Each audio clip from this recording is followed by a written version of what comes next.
Hey everyone, in today's video I will show you how to export your Google Calendar to Google Sheet for easier scheduling and editing.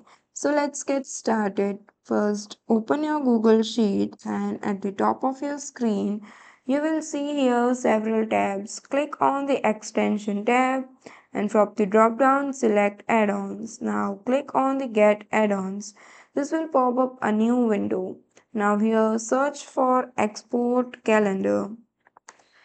Once you find it, click on this and select the app from here and install this. Once done with the installation, go back to your extension tab and as you can see your export calendar sheet is up here.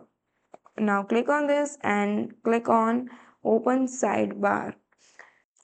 The control panel will open on the right side of your sheet. Now select all events and choose your calendar name from the drop down menu. And once you're done with the calendar name, click on get events and watch your sheet will fill with your calendar data. And that's it. You have exported your Google Calendar to Sheet quickly, easily, and super useful. So that's all for today. Thank you for watching.